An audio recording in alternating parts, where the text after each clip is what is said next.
Let's test this light out. Hi everyone, welcome to Palditech. ZHIYUN is best known for making all kinds of stabilizers and gimbals for a number of cameras, including Fujifilm. And then they started producing handheld video lights. In fact, I have reviewed a number of them on this channel before. A quick disclaimer. About a year ago, ZHIYUN did send over this Molus G200 video light for me to take a look at. However, this video is not sponsored by them. They were not allowed input into its content, nor were they allowed to review it at all. In fact, they haven't seen this video until right now when it's been released for all of you. Because of the very long period of time that I was testing out this light, I can tell you that I am very familiar with every single inch of it. In fact, this light has been dropped, it's been knocked over, it's been kicked, it's been tossed into the back of the car after an 18-hour shooting day, and it works better today than ever. The model that I tested out is the 200-watt version. It's a bicolor LED light, and it gives you a color temperature range of between 2700 Kelvin and 6500 Kelvin. In fact, here's the CRI index info.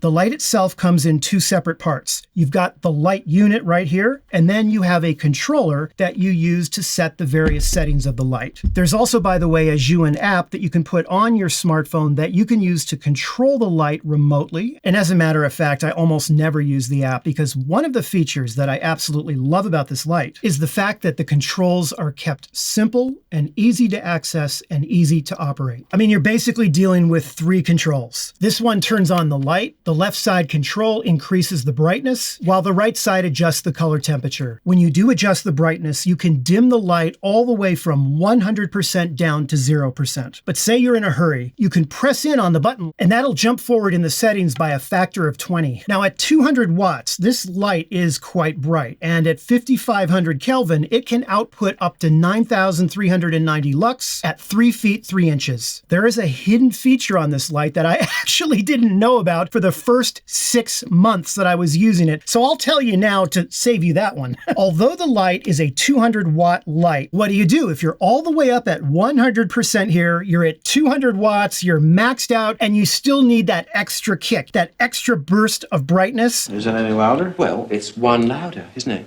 It's not 10. You press and hold down both controls at the same time. We're at 200 watts.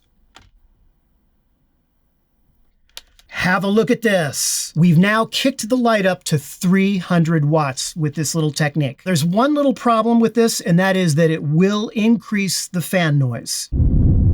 However, that really only kicks in when you put it in this boost mode to 300 watts. When you're operating the light normally at 200 watts, you do not really hear the fan noise. The fans are extremely quiet. And speaking of which, there is one fan in the light itself, and there is one fan in the controller. So 2 fans, but they're not together. The light comes with a standard Bowens mount that will work with most accessories. I'll get back to that in just a second. But obviously, ZHIYUN makes their own softboxes, and I did test one out. The Parabolic Softbox 90D, which is wonderful. It is absolutely simple to set up. I mean, in 2 seconds. It very easily attaches right onto the light. So here we're at 6500 Kelvin, and now let me adjust the color temperature accordingly. You see that? Let me turn some of these other lights off. Alexa, turn off studio background.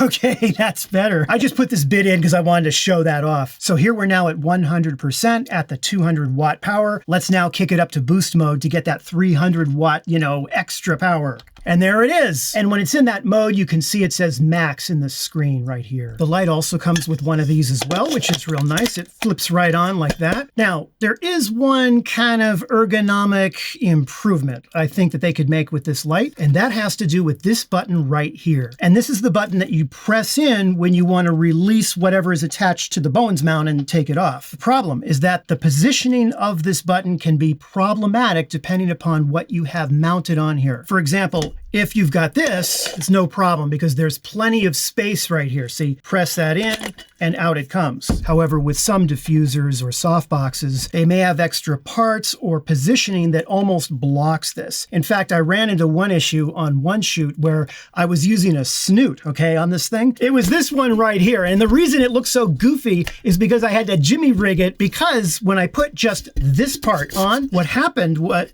me just show you. See what I do for these videos? I gotta take this whole thing up when this goes on, see, if I were to put it and latch it all the way in, look at how it covers up the button, right? You can't even get your finger in there. And that's what happened. And I actually had to use pliers and I had to pull this thing off. You see how it's bent? Look, right? That's one little nitpick I have, okay, on this light. Now, the other thing you should know about the Bowens mount on here is that not all softboxes will attach to it. If I try to attach this aperture light dome to this light, right, I can get it in, but the problem is I can't turn it. I can't lock it in. And out it comes, see? And so, you know, I could use duct tape around it. The problem is the heat that comes off this, it's not a safe or smart thing to do. So you're kind of out of luck with certain types of attachments. And again, using the ZHIYUN softboxes is no problem. However, if you have a bunch of aperture ones laying around and you think, oh yeah, it's a Bowens mount, no problem, it'll work just fine. No, it won't. Not with all of them. The light also comes with this nice adjustable stand mount. You see that right here. And there's also an umbrella mount hole right here if you want to use those type of modifiers as well. The light can be operated in environment temperatures ranging from -10 degrees Celsius all the way up to 40 degrees Celsius. However, keep in mind that if you're planning on shooting somewhere way out remote, right, and operating this light, you cannot do so with a V-mount battery. So that's just something to keep in mind. The light itself actually has 3 modes to it. There's a normal mode where you turn the light on and you turn it off, and that's like a normal light. And then there's a second mode called live mode, where you make this light part of a bunch of other lights where they can all sync up together and share a single power source. And then there's something called music mode. There is actually a built-in microphone on the light, and let me show you. Testing out music mode. And as you can see, while I'm talking, it is picking up my vocals and adjusting the output of the light accordingly. Since they call it music mode, let's run it through that test as well.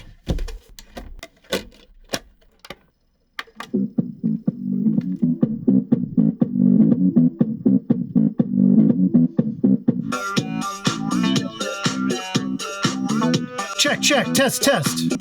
I don't know. I think it works better with voice than with music. I really wasn't keeping up much with the actual beat. What do you think? Let me know down in the comments below. Overall, for an under $400 video light, I think this is one of the best that you can get. And if ZHIYUN continues to head down this direction, with these kinds of releases, I see them doing very well in the market for lighting gear. That's better. Well, I want to thank you so much for watching, and I really hope you found the video helpful or at least entertaining. And if you did, be sure to give it the like and subscribe. I will see you in a new video very soon. Take care. Alexa, turn off studio background.